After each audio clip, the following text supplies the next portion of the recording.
Gracias te damos, Padre Celestial, bendito Yeshua, por este Shabbat, porque lo estamos guardando en comunidad, entre hermanos y hermanas.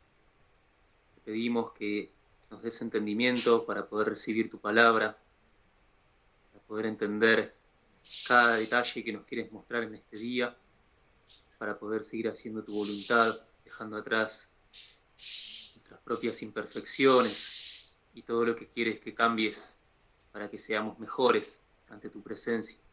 Te pedimos que bendigas a cada uno de los hermanos, las hermanas, las familias. Pongas en nuestros corazones tu sabiduría.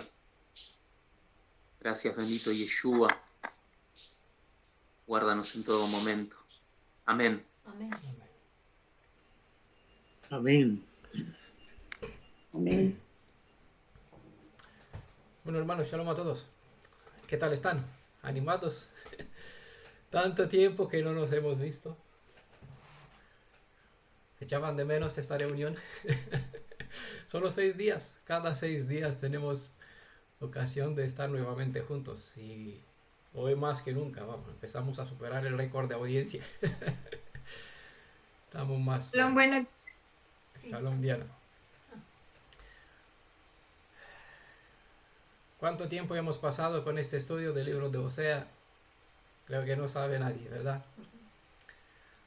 ¿Cuántos capítulos, cuántas horas hemos estado pasando juntos? Porque toda esta serie la hemos pasado juntos. Toda fue en directo, excepto el primer capítulo. El primer capítulo sí que este no es un estudio en PDF, pero aún así lo tenemos. Todos los demás capítulos están presentados por escrito, un guía de estudio. Y casi todos están en audio, en vídeo audio. ¿Vale? Pero bueno, hoy estamos con el último capítulo del libro de Oseas, el capítulo 14, Una nueva esperanza, es el título de este último capítulo. Y con la bendición de Elohim, pues sorprendentemente, digo yo, para mi propia sorpresa, hemos llegado al final. Yo mismo me maravillo porque eso es algo maravilloso, es magnífico. Poder completar un libro entero de las Escrituras, para mí me parece algo grande. Hemos llegado al último de los capítulos del libro del profeta Osea, del profeta de Israel. Y hemos dicho en el capítulo anterior que con el capítulo 13 se acabaron las palabras de juicio y sentencia. Pero esto no significa que en este último capítulo no se hace notable la justicia del Creador.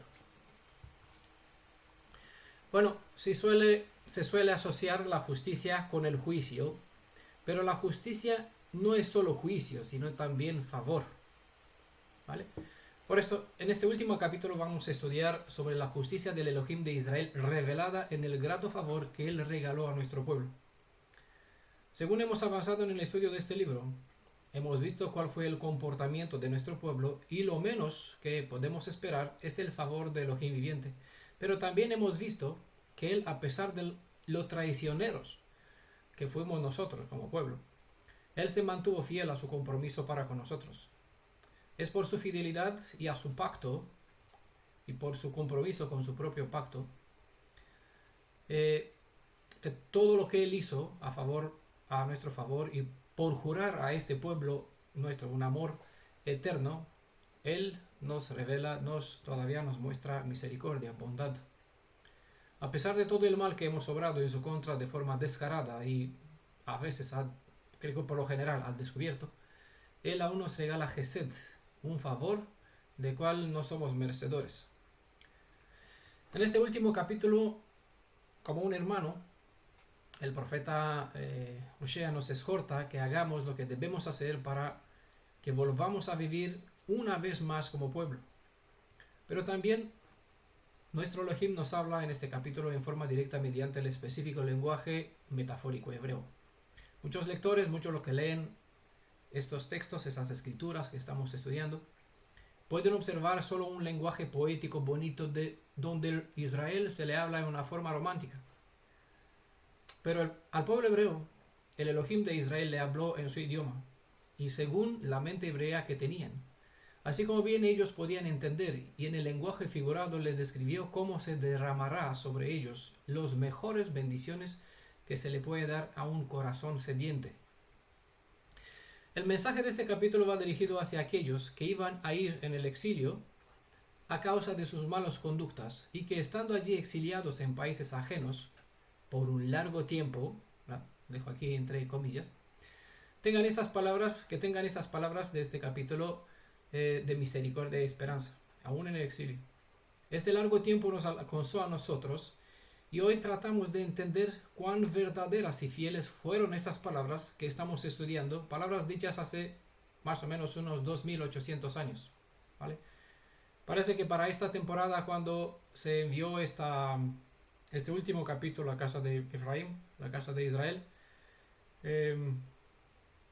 o sea, ya estaba en la parte del reino del sur, se retiró en la parte del reino del sur y desde aquí escribió la carta para todo el Israel que fueron diseminados entre las naciones. Con las palabras de este capítulo, el Israel que llegó a ser Israel por ser esparcidos, recuerdan el principio de nuestro estudio, Israel significa sembrados, ¿vale? Pero no en la tierra propia, sino en la tierra ajena, diseminados entre las naciones.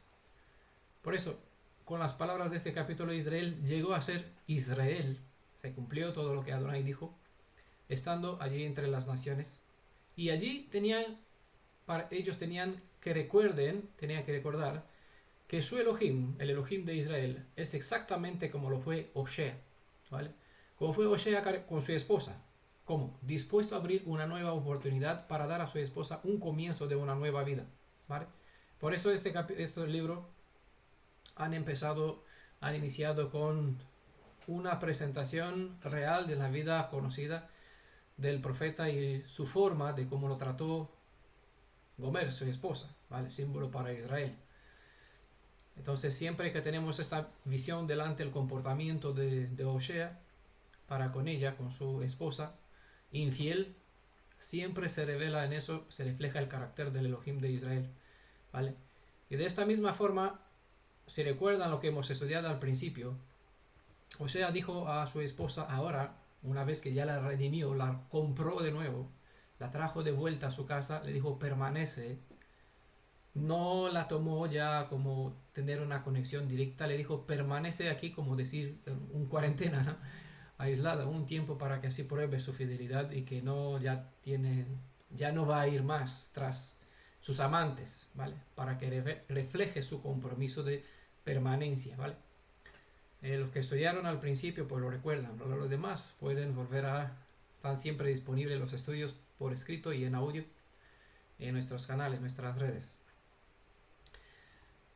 Nosotros hoy somos la generación de Israel que no leemos aquí promesas, sino solo somos aquellos que somos testigos de que las palabras del Creador en realidad se muestran como hechos para nosotros, ¿vale? Para ellos eran promesa, o sea, compartió aquí promesa, pero nosotros ya los presenciamos o los estamos probando que son realidades, ¿vale? No son promesas. Para los que todavía están por conocer lo que nosotros conocemos, para ellos todavía estas palabras se presentan como promesa, profecía de promesa para ellos. Pero para nosotros que ya hemos entrado en esta restauración y ya estamos viviendo en el contexto que así se presenta y ya en el proceso de restauración, estos son hechos. Pero bueno, aquí estudiamos lo que se presentó y seguramente muchos de ustedes ya están cierto camino dentro del proceso de la restauración y no se han percatado que ciertos aspectos de esta obra que Adonai presenta en este capítulo, por ejemplo, ya son realidades en vuestra vida. Por eso nos vamos a desmenuzar un poquito los detalles presentados y así quizás se darán cuenta el cambio que ya se ha producido en vuestra vida. Aunque para la mayoría quedan todavía un proceso, para la mayoría todavía nos queda a nosotros mucho por aprender y conocer. Todavía hay personas, hombres y mujeres de nuestro pueblo que todavía tienen estas palabras como profecía y todavía estas palabras tienen que llegarles a ellos, ¿vale? Él obró a nuestro favor conforme al favor que nos prometió mostrar. Y su justicia se reveló tanto en nuestra vida como persona, como pueblo, tanto en los castigos que nos impuso como pueblo, pero también en los favores que nos mostró. Nos guió por la senda de su justicia, pasándonos por castigos y por bendiciones, y hoy podemos valorar su obra y en ella su carácter de una forma especial, porque la hemos experimentado en nuestra propia piel, tanto como nación como individuos también. Esos primeros 3 versos de este capítulo son las palabras que el profeta Osea prácticamente nos sugiere que digamos, ¿vale? Pero no por decirlas, sino más bien expresarlas desde adentro de nuestro ser, ¿vale? Voy a seguir leyendo de la edición Corona de Jerusalén, como de costumbre, y lo que es más relevante voy a comentar, explicar de a poco, ¿vale? Vuelve Israel, dice el primer verso, a Adonai tu Elohim, pues has tropezado por tus culpas, ¿vale? Las palabras de consejo de Osea son enviadas a Israel, que apenas había sido dispersado tras la caída de la fortaleza de Samaria. Israel ya ha caído, como ya había sido advertido, hemos visto en el capítulo 5, verso 5, pero no ha sido Israel todavía, aunque él ha caído, todavía no ha sido destruido, ¿vale?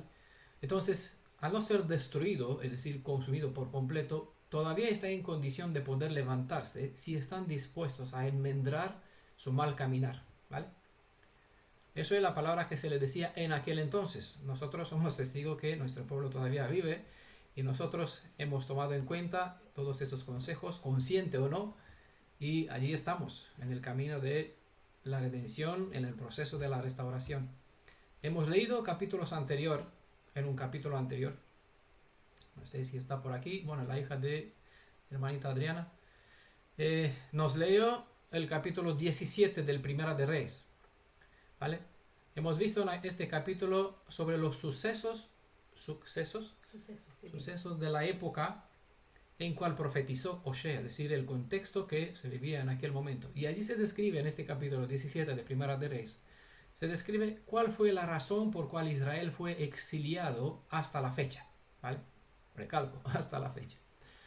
El llamado a que volvamos es porque nosotros nos hemos alejado, y esto no por por nuestras propias culpas, ¿vale? No nos hemos alejado porque alguien nos empujó, bueno, y por necesidad tuvimos que...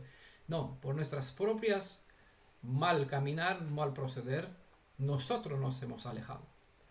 Este llamado que hace volver es tanto individual porque Él nos reunirá uno por uno, como vimos en otras profecías. Él silbará uno por uno, volverá a mis hijos, yo iré tras la oveja perdida, uno por uno los traerá. Vemos en la parábola del buen pastor, deja las 99, va por la perdida, la reúne con las demás, ¿vale? Es lo que hace el buen pastor, ¿vale? Nunca cuida una oveja solita allí por el campo, por donde sea, sino que él la trae de vuelta a su redil, ¿vale? Eso es un detalle importante en cuanto al sentido de la comunidad. Así que por una parte sí está haciendo esta obra en forma individual, Él nos reúne uno por uno, pero igualmente es a nivel del pueblo, porque las profecías declaran la reunión de todas las tribus de Israel, la unión de las casas dispersas de Israel para volver juntas, ¿vale? Tanto el reino del norte como el reino del sur, Efraín y Judá, volverán juntos, declaran las escrituras, para formar nuevamente una misma nación sobre la faz de la tierra. Claro, con este énfasis, que no lo digo yo, está escrito en otro capítulo de la serie Profecías al Día, eso está explicado. Vale, está presentada la cita. Adonai declara que las dos casas volverán juntas. Con eso quiere dejar claro que lo que se tiene que ver con el Estado Nacional de israelí hoy día no es cumplimiento de la profecía como se pretende, ¿vale? Es un segmento, una clave, una parte importante dentro del proceso de restauración de la nación de Israel. Pero el estado actual no es cumplimiento de la profecía, de la reunión de las dos varas, ¿vale? Eso que quede aquí un puntito. Lo que me gustaría hacer en esta ocasión es, aunque ya hemos leído el capítulo 17 del libro de Reyes, quiero que volvamos a leer cuál fue la culpa de nuestro pueblo por cual fuimos exiliados por unos 2800 reyes, ¿vale? Así que 2800 años, ¿vale? Así que permíteme un poquito abrir aquí el programa que les recomiendo a todos, que es Word. Y aquí vamos a leer de Primera de Reyes, capítulo 17, algunos versos, no, Segunda de Reyes. ¿Vale? Capítulo 17, vamos a leer desde aquí, le voy a poner en pantalla desde el verso 5, para los que miran en YouTube, hasta el verso 23, ¿vale? ¿Puedes leer? ¿Tú ves a leer? Bueno, le voy a leer. Pero bueno, podemos hacer más grande.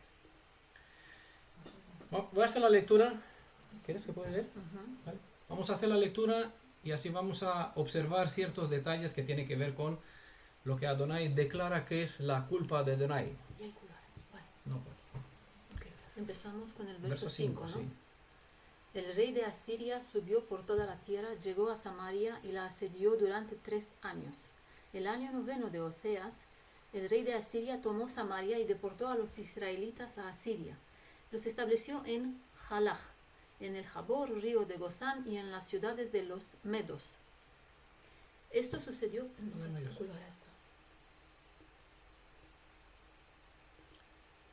Vale. ¿Dónde hablo más? Eso sucedió. Vale.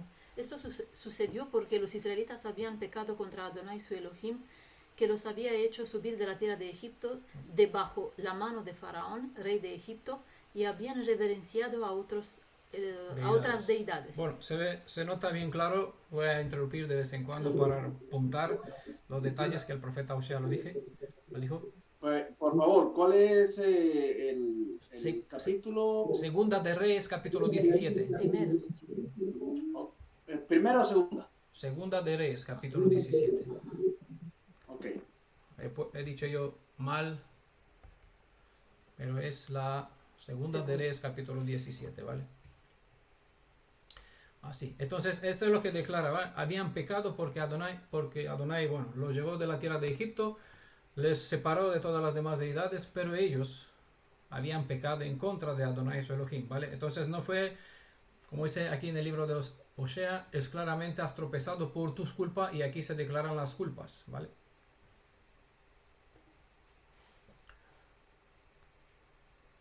Siguiendo. Vale. Habían reverenciado a otras deidades siguiendo las costumbres de las naciones que Adonai había arrojado delante de ellos. Los israelitas maquinaron acciones no rectas contra Adonai su Elohim. Se edificaron altos en todas las ciudades, desde las torres de guardia hasta las ciudades fortificadas.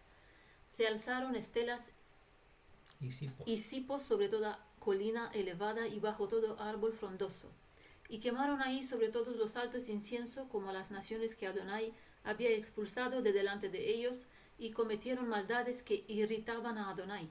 Sirvieron a los ídolos acerca de los que Adonai les había dicho, no haréis tal cosa. Adonai advertía a Israel y Judá por boca de todos los profetas y de todos los videntes, diciendo, volveos de vuestros malos caminos y guardad mis mandamientos y mis preceptos conforme a la ley que ordené a vuestros padres y que les envié por mano de mis siervos los profetas. Pero ellos no escucharon y endurecieron sus cervices como la cerviz de sus padres, que no creyeron en Adonai su Elohim. Despreciaron sus decretos y la alianza que hizo con sus padres y las advertencias que les hizo, caminando en pos de vanidades, haciéndose ellos mismos vanidad en pos de las naciones que les rodeaban, acerca de las que Adonai les había ordenado, no haréis como ellas. Abandonaron todos los mandamientos de Adonai su Elohim y se hicieron ídolos fundidos. Los 2 becerros se hicieron cipos y se postraron ante todo el ejército de los cielos y dieron culto a Baal. Hicieron pasar a sus hijos e hijas por el fuego, practicaron la adivinación y los augurios, y se prestaron a hacer lo malo a los ojos de Adonai, provocando su cólera. Adonai se airó en gran manera contra Israel y los apartó de su rostro, quedando solamente la tribu de Judá.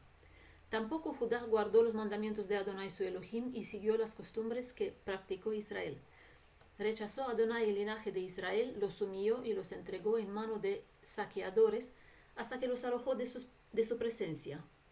Pues como había arrancado a Israel de la casa de David y ellos se habían elegido rey a Jeroboam, hijo de Nebat, Jeroboam alejó a Israel del seguimiento de Adonai, haciéndoles cometer un gran pecado. Cometieron los israelitas todos los pecados que hizo Jeroboam y no se apartaron de ellos, hasta que Adonai apartó a Israel de su presencia, como había anunciado por medio de todos sus siervos los profetas, deportó a Israel de su tierra a Asiria hasta el día de hoy.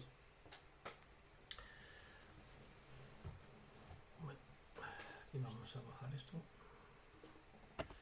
Aquí está, se presentó todos los errores. Aquí todo un libro de factores que determinó a Israel a caer en pecado y a ser exiliado, a ser castigado, a ser juzgado y castigado con el exilio. ¿Vale? Se presume que este libro del Segunda de Reyes, del libro de Reyes, fue escrito por Jeremías, si no me equivoco, por alrededor del año 550 antes de Yeshua. Pero hoy podemos seguir leyendo la conclusión de este último verso que hemos leído, desde el verso 23. Y podemos decir que para nuestra generación, para el día que hoy nosotros leemos, todavía podemos decir que Israel todavía sigue exiliando hasta el día de hoy. ¿Vale? Entonces, esto fue el relato que fue escrito por el año 550, más o menos, antes de Yeshua, pero nosotros somos testigos que Israel todavía, Efraín no ha vuelto, no ha regresado de su exilio hasta la fecha. ¿Vale? Así que por esto he puesto antes, entre comillas, he recalcado esto de hasta el día de hoy, porque esto todavía es hoy, ¿vale? Y todavía estamos donde estamos. Y todavía estamos estudiando por qué estamos aquí, ¿vale? Y procuramos que entendamos todo como personas, como Israel. Así que hoy más que nunca debemos volver a leer las palabras de Osea, capítulo 1, capítulo 14, verso 1. Vuelve Israel a Adonai tu Elohim, pues has tropezado por tus culpas, ¿vale? Y si uno puede decir, ¿con qué? ¿Qué hemos hecho nosotros? Porque claro, nosotros no hemos edificado estelas, ni asheras, ni hicimos caso a Jeroboam, pero somos los hijos de nuestros padres. Y aquí se dirige a todo el pueblo, independiente de la generación en cual se encuentran, ¿vale? Cargamos la culpabilidad de nuestros padres como pueblo, que necesitamos volver como unidad. Ya saben que la palabra que está en hebreo, ya hemos hablado en partes anteriores, lo dice aquí, vuelve, en hebreo es teshuvah, hacer teshuvah, ¿no? Ese es el significado. Y esto significa que se espera de parte nuestra ni más ni menos que un cambio de dirección total. Es lo que Osea decía aquí, que eso no son las palabras de Adonai. Hemos dicho, los primeros 3 versos presenta las palabras del profeta Osea para nosotros. Es decir, son palabras que nosotros tenemos que tener en nuestra boca y la forma como debemos actuar. Somos nosotros los que tenemos que volver a Él, porque obviamente Él no se apartó, nosotros nos hemos apartado de Él a causa de los pecados que han hecho nuestro pueblo, ¿vale? Y Teshuvah significa un cambio de dirección total. Se acostumbra a que esta forma de arrepentimiento se acostumbraba, que mostraba a las personas, era de romperse sus bonitos vestidos y se pusieran un saco áspero, un saco de silicio como ropa íntima y ceniza en la cabeza en lugar de ungirse con aceite. Pero no es esta la forma de arrepentimiento que el Creador espera de parte nuestra. Esa sería, si haríamos esto de ponernos una tela mala, una ropa sucia en nuestra cabeza y ceniza y barro, ¿vale? Sería una forma fácil de fingir un arrepentimiento. De hecho, sería algo hipócrita, porque en realidad no mostraríamos el sentimiento del corazón, ¿vale? Entonces, lo que espera el corazón por nuestra parte no es que nosotros nos vistamos mal, ni que, como decir, tener una cara de esta de la gente que ayuna. Ya se declara en las escrituras cuál es el ayuno que agrada a Adonai y cómo son la forma de que Él espera por nuestra parte practicar, ¿vale? En el libro del profeta Joel se nos repite la misma exhortación que aquí en Osea capítulo 14, verso 1. Y se nos presenta un detalle aquí. Aquí en el libro de Joel se declara dónde debe ser nuestro arrepentimiento, dónde se tiene que ver, ¿vale? Porque la gente tenía por costumbre romperse los vestidos y ponerse una tela o un saco de silicio. Desgarrad vuestro corazón y no vuestros vestidos, ¿vale? Volved a Adonai vuestro Elohim, porque él es clemente y compasivo, tardo a la cólera, rico en amor y se ablanda ante la desgracia. Es lo que está en Joel capítulo 2, verso 13. Desgarrar el corazón es comprender el peso del mal que hemos obrado en contra de nuestro Elohim y sentir el peso adentro de nosotros más que revelarlo en la forma de vestir, ¿vale? Porque el verdadero, donde mira el Adonai, ¿vale? No es en la parte exterior, sino en la parte interior, porque es lo que hace. Declara en varios textos, él escudriña los riñones. Es decir, ve en la profundidad del ser humano la intención, el pensamiento, que lo motiva, que lo determina para hacer o tomar alguna acción. Entonces, en el Salmo 51, versos 16 al 17, ustedes lo pueden leer, se indica que lo que Adonai espera de nosotros es un espíritu quebrantado, humilde, mostrar que hemos comprendido qué mal hemos hecho como pueblo, qué tristeza le hemos causado y que nuestro regreso a Él sea sincero, ¿vale? Por eso, para que se comprenda mejor el sentimiento de Elohim, se nos ilustró al principio la experiencia de Osea. Si nosotros nos ponemos en la condición de él, podemos comprenderlo a través de un sentimiento humano con el cual empatizamos o simpatizamos. Sentimos empatía. Sentimos empatía, podemos comprender mejor qué sintió él respecto al comportamiento de nuestro pueblo hacia él, ¿vale? Verso 2 dice, tomad con vosotros palabras, volved, y no de forma hipócrita, sino verdadera. Tomad con vosotros palabras y volved a Adonai, decidle, quita toda culpa, toma lo que es bueno, y en vez de novillos te ofreceremos nuestros labios.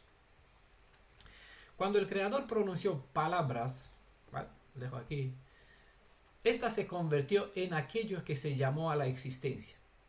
Por esa razón, davar, que en hebreo es palabra, no solo es la expresión de nuestros labios, sino la realidad de lo que hacemos, porque se supone que lo que decimos es en acorde con lo que hacemos, ¿vale?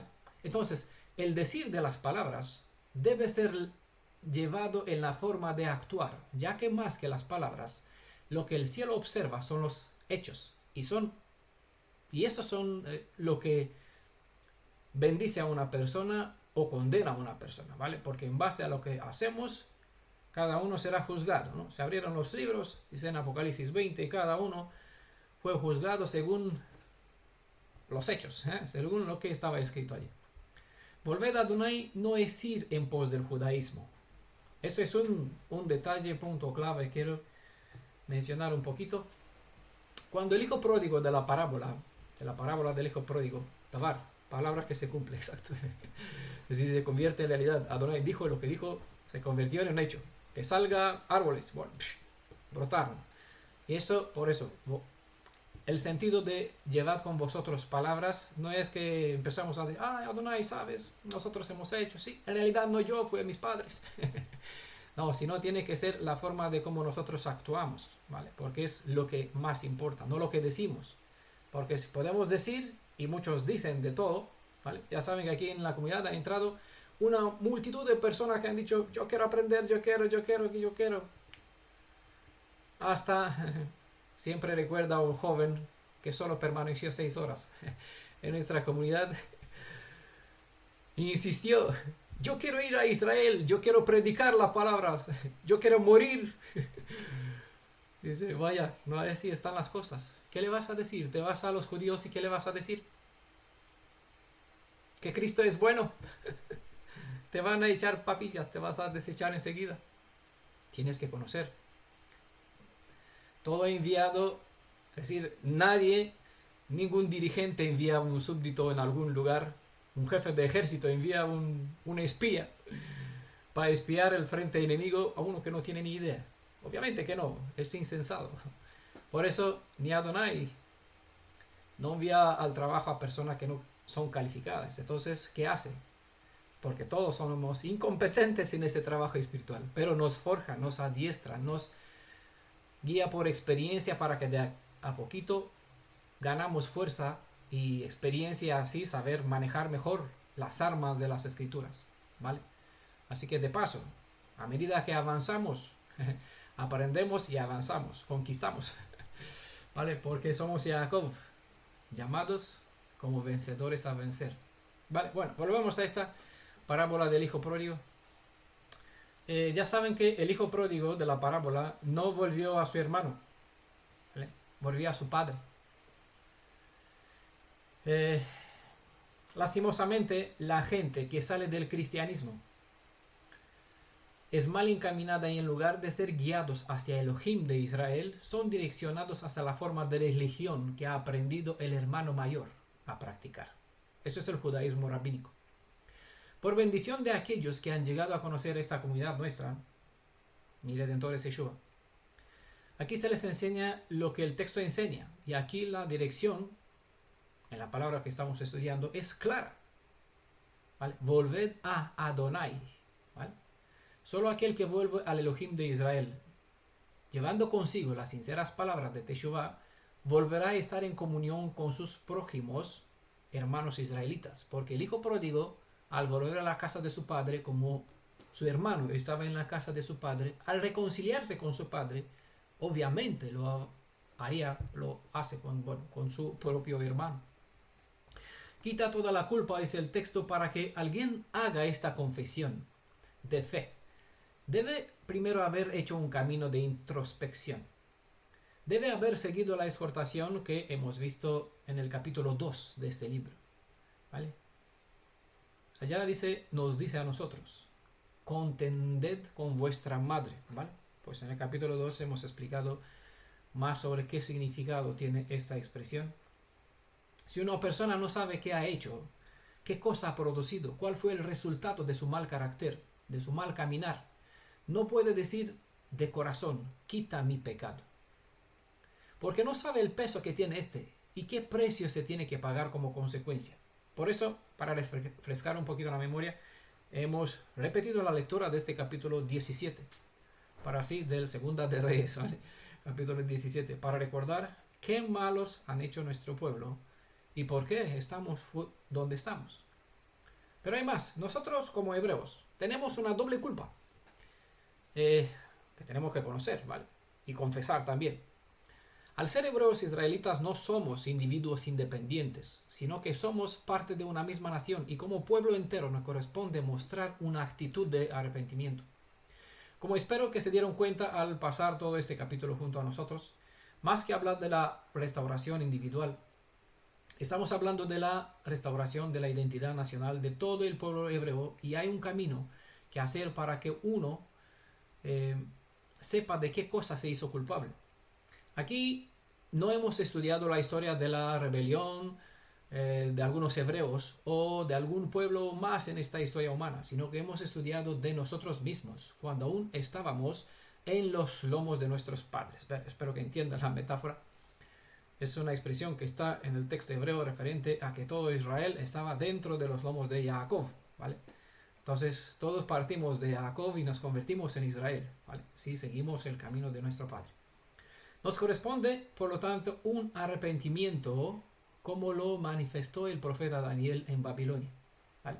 Creo que todos conocen la historia de él, o leyeron, porque es un libro bonito, impresionante, el libro del profeta Daniel. Él, aunque no era culpable, él fue llevado del reino del sur cuando más o menos tenía 14 o 16 años, joven, ¿vale? Fue llevado junto con otros a esclavo. En la primera ocasión, ya sabe que Nebuchadnezzar, bueno, hacer un poquito paréntesis aquí, vino por primera vez, ocupó Jerusalén, no lo destruyó, el templo, se llevó de aquí toda la clase alta, toda la élite, todos los príncipes, dejó el pueblo así, sin dirigentes, y se marchó a la Babilonia, ¿vale? El pueblo hizo cosas malas, se rebelaron, fueron otra vez también lo que han hecho los de, como está escrito, siguieron la práctica de los de Efraín, también acudieron a Egipto, y al final el imperio babilónico vino, destruyó, arrasó por completo el templo. Solo dejó allá a los discapacitados, a los ancianos, a la gente que no valían para nada. Entonces, esos son los únicos que los dejó en vida. Los demás, los que no huyeron a Egipto o en otras partes, fueron llevados y vendidos como esclavos. Pero en esta primera ocasión, llevó a Daniel a sus amigos allá en Babilonia, ¿vale? Vivió muchos años. Parece que no logró volver a la tierra de Israel, aunque sabía y compartió sobre la restauración. Él presenta en el libro de Daniel, en su libro, que al estudiar las escrituras del profeta, vio que 70 años tiene que estar Israel exiliado, ¿vale? Es lo que presentó en los últimos capítulos. Pero en un cierto momento él hace una confesión de fe, una confesión de arrepentimiento, y aunque no era culpable del pecado por cual se encontraba esclavo en Babilonia, aún así, al ser un hebreo, se identificó con la suma de todo el pueblo y como tal confesó. Dijo: tuya es la justicia, Adonai, nuestra la vergüenza del rostro. A ver, cuando él dijo nuestra, no era suya. Pues sí, era suya. Es decir, él prácticamente no era culpable de forma directa. Pero como hebreo, esta vergüenza en el rostro le correspondía, aunque no era culpable. Eso es la forma de cuando uno se identifica con el pueblo de Israel. No estamos leyendo la historia de Israel. Estamos leyendo y estudiando en Segunda de Reyes, capítulo 17, sobre nuestra historia, sobre lo que nosotros hemos hecho. Y nos corresponde, como dijo Daniel, nuestra vergüenza en el rostro. Siguió diciendo: como sucede hoy a los hombres de Judá y a los habitantes de Jerusalén. Y me gustó que en el texto Daniel 9, verso 7, dice: y a todo Israel, a los que están cerca y a los que están lejos, en todos los países donde los has hecho, los has echado, a causa de la infidelidad que cometieron contra ti, ¿vale? Daniel 9, verso 7. No solo, por lo general los judíos tienen esta forma de expresarse. Los judíos salieron de Egipto, los judíos salieron de Babilonia, ¿vale? Si leen las escrituras, no dicen que los judíos salieron de Egipto. Salieron los 12 tribus, entre cuáles serán los judíos. ¿Vale? Aquí Daniel no dice: los judíos, los de Jerusalén. No, continúa. Y de todo Israel, así como has dicho. ¿Vale? Por eso hemos leído en capítulo de Segunda de Reyes, capítulo 17, que aquí se refiere tanto a la casa del reino del norte como a la del sur, porque fueron iguales a fin de cuentas, ¿vale? Es más, se presenta que la casa del reino del sur, la casa de Judá, fueron peores que la casa de Efraín. No aprovecharon. Ellos tuvieron un ejemplo, tuvieron un antes, ¿vale? Vieron las advertencias, las acciones, las consecuencias y no tomaron en cuenta. Tienen una culpabilidad doble que Efraín.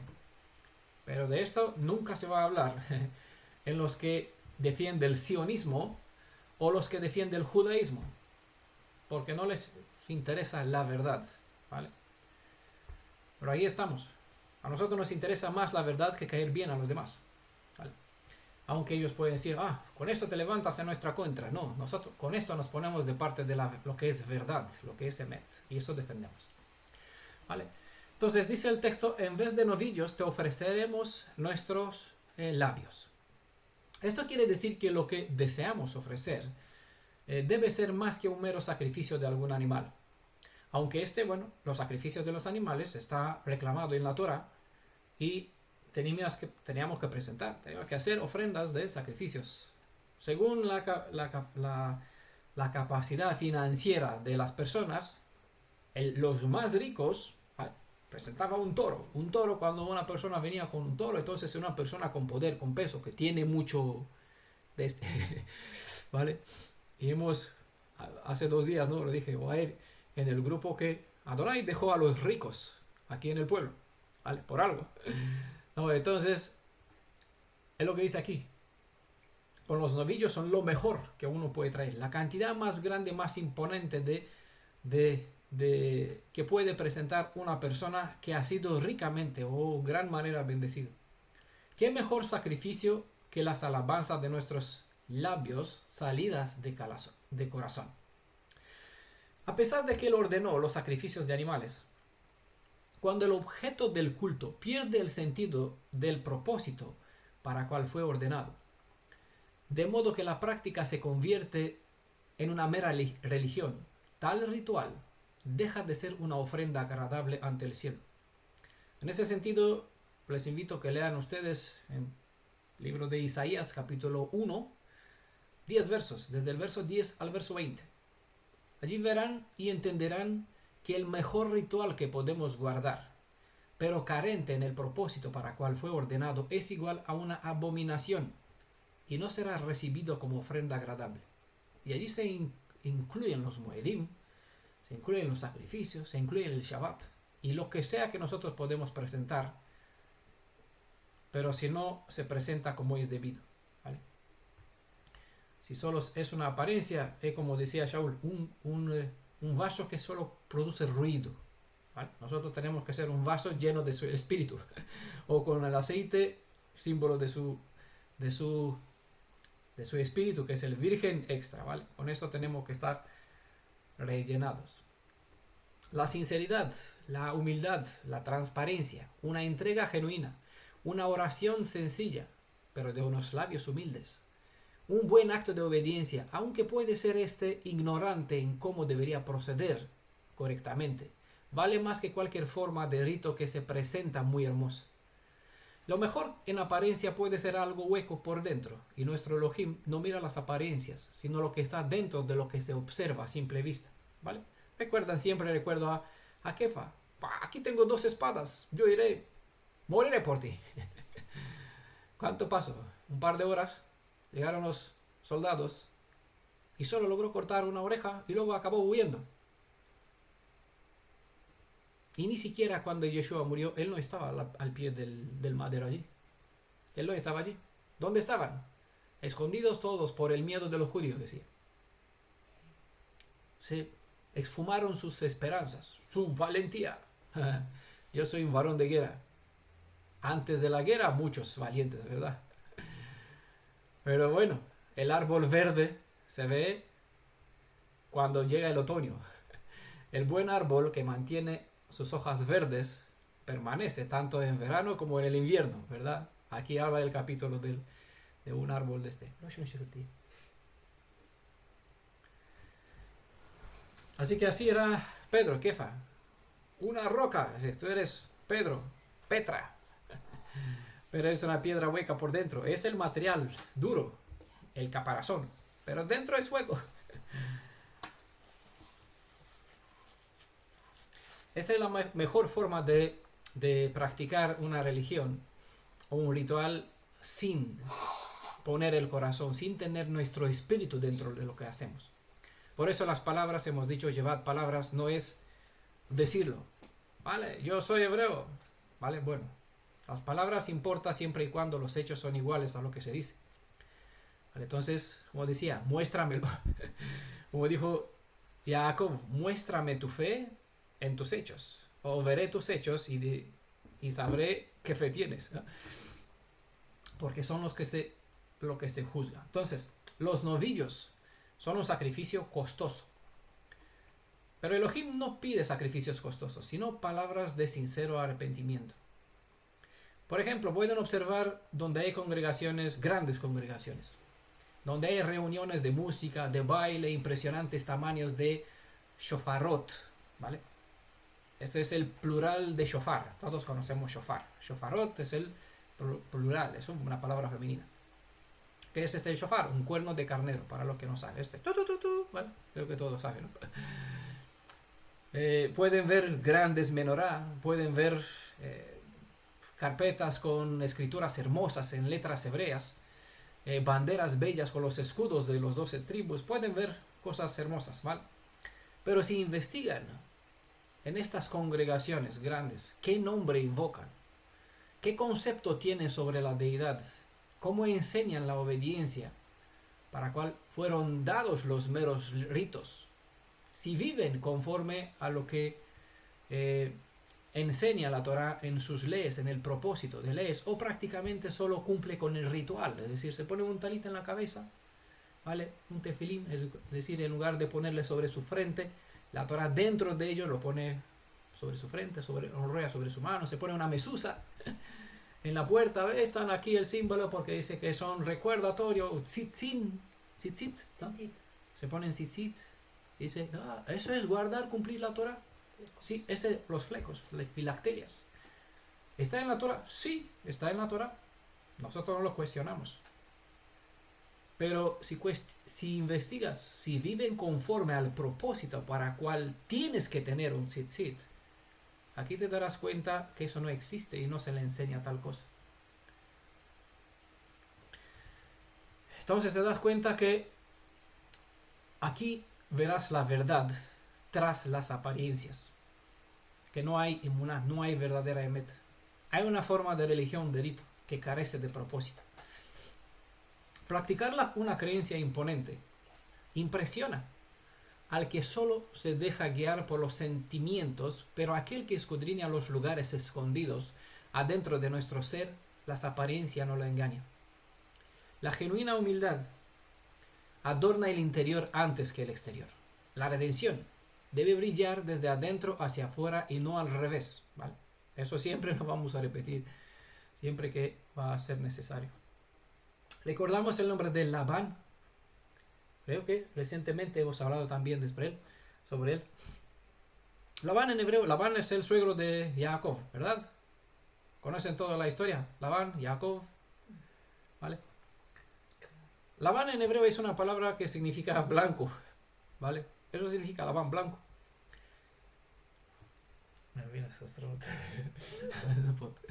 Él aparenta ser blanco por fuera. Y así con esta apariencia buena, de buena intención, Labán se presentó delante de Jacob fingiendo tener un buen interés por el bienestar de sus hijas. Pero por dentro era, como dijo Yeshua en Mateo 23, a los fariseos, una cueva de gusanos. Sus intereses en realidad eran otros de las que fingían, de lo que aparentaba. Él buscaba a sus ídolos. ¿Por qué robó? ¿Por qué huyó? Perdió su fuente de ingreso. ¿Vale? Y la intención es traer de Jacob con fuerza a su campamento.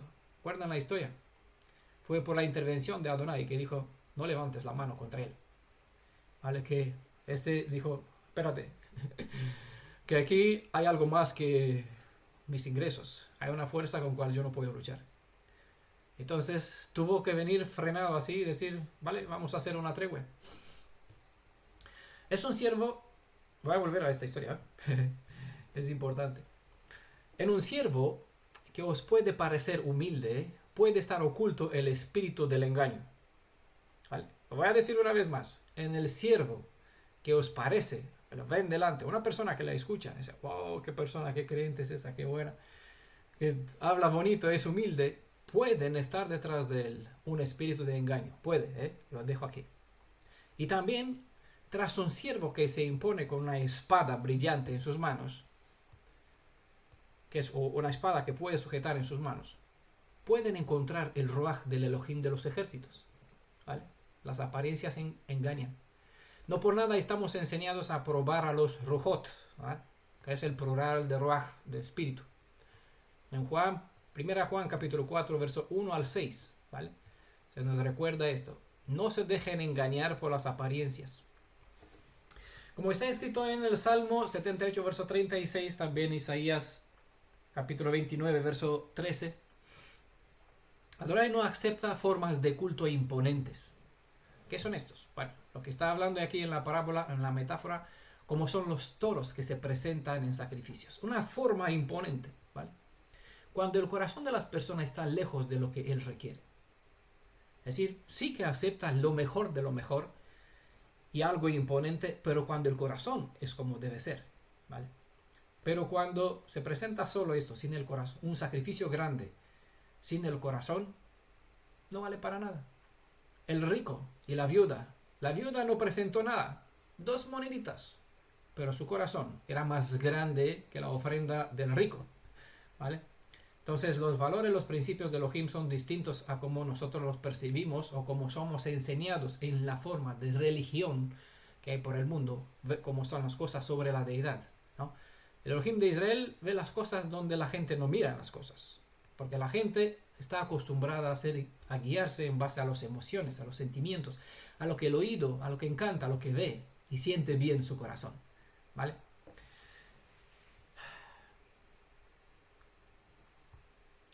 Libro de Oseas, capítulo 14, verso 3, es el último verso de las palabras de Osea. Dice Osea lo que nosotros tenemos que decir, ¿vale? Repito, no es lo que Osea el profeta dice, sino él nos indica lo que nosotros tenemos que decir. Nosotros como pueblo, si volvemos a él y llevamos las palabras, estas son las palabras que debemos decir. Que Asiria no nos salvará. No montaremos ya a caballos y no diremos más, Elohim nuestro, a la obra de nuestras manos. O tú en quien haya compasión el huérfano. Estos son tres, aquí se presentan tres habituales pecados en Israel que tienen que ser repudiados por completo, desgarados. Pero sí, claro, repito, si uno no entiende el mal a donde puede llevar estos males, no puede hacer una verdadera teshuvá y no puede hacer esta declaración porque no entiende la gravedad del peso de estas transgresiones. La confianza en Asiria, el recurrir a Egipto, ¿para qué? Pidiendo caballería, y la idolatría son los tres pecados principales de cual nuestro pueblo se hizo culpable. Los caballos de Egipto, bueno, creo que tenemos un buen estudio que se llama Los cares y los caballos, creo que algo así, ¿vale? Lo recomiendo, está esto por escrito también por audio. Los caballos de Egipto eran famosos por la valentía que estos mostraban en las guerras, y por eso Israel acudió a Egipto para comprar caballos de guerra. El acto de bajar a Egipto para buscar armas de guerra revelaba que dentro de ellos se produjo un rompimiento de la alianza. Vale. Mejor detalle está en Ezequiel capítulo 17, verso 15. ¿Vale? Porque si una persona está dentro de las condiciones del pacto, no necesita escudo y defensa. Porque el escudo, el Adonai Gabaón, el Gibor, el Elohim Nisi, el que es nuestro escudo, nuestra defensa, es Adonai. ¿Vale? No necesitamos, de hecho, en la Torá hay ley específica que nos prohíbe volver por el camino hacia Egipto. ¿Vale? El uso de estas tres afirmaciones, quiere decir que el pueblo ya aprendió, ¿vale? Es la expresión, se da como un hecho. Es una expresión de que debemos mostrar. Y esto, claro, se hace cuando uno comprende el despertar los carros y caballos de Egipto. Eso, son dos partes. Bueno, para los demás que quieren escucharlo, bueno, son una serie de tres audios, ¿vale? De tres temas individuales.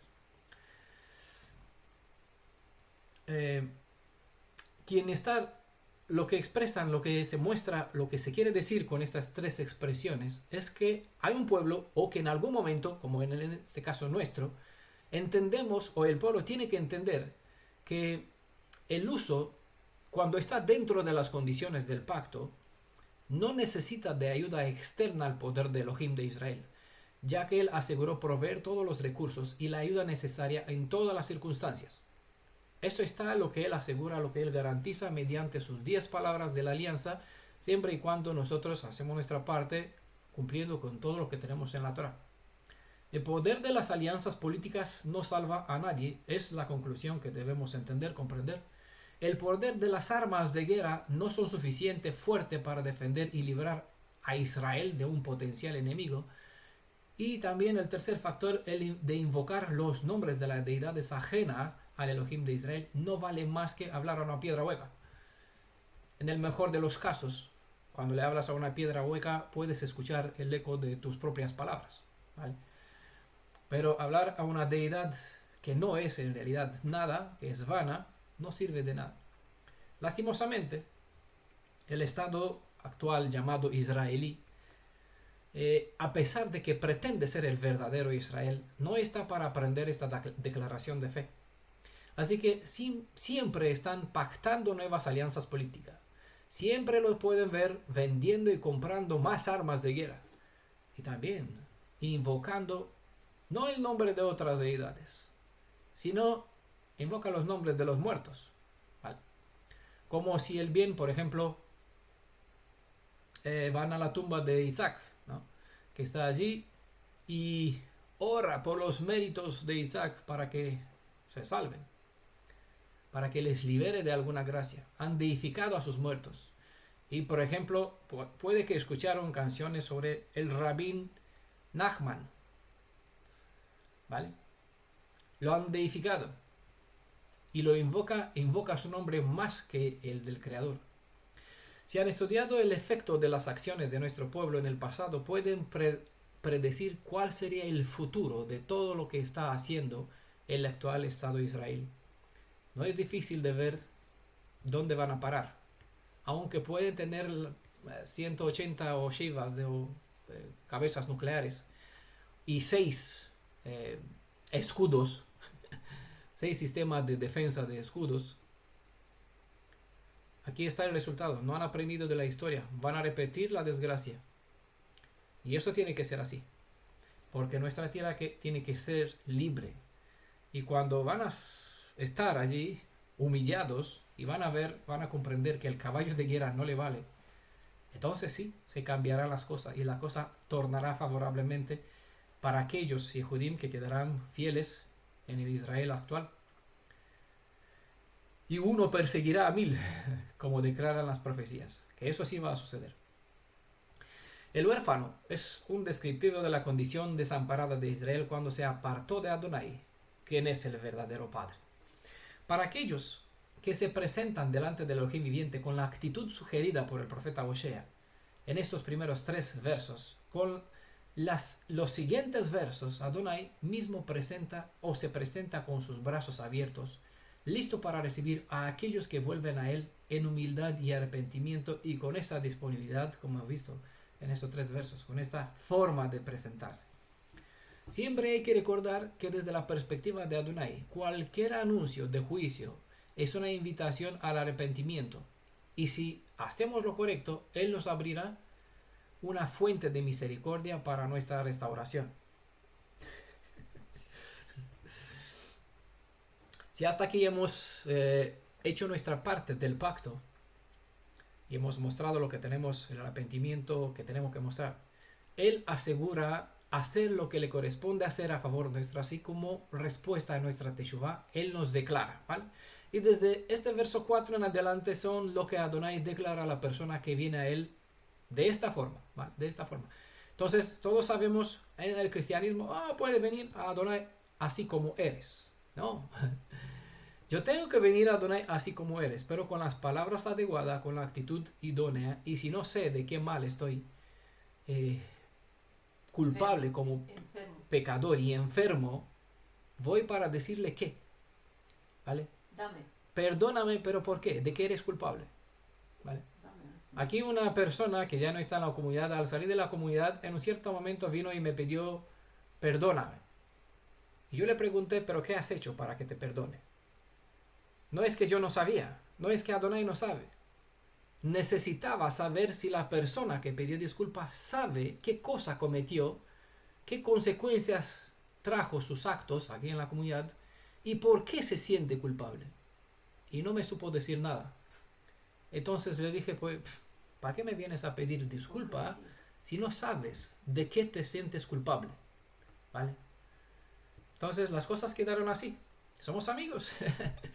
Hablamos, me pide consejo, estoy allí para ayudar al que es bueno y al que es malo, porque es así. Adonai da lluvia sobre buenos y malos.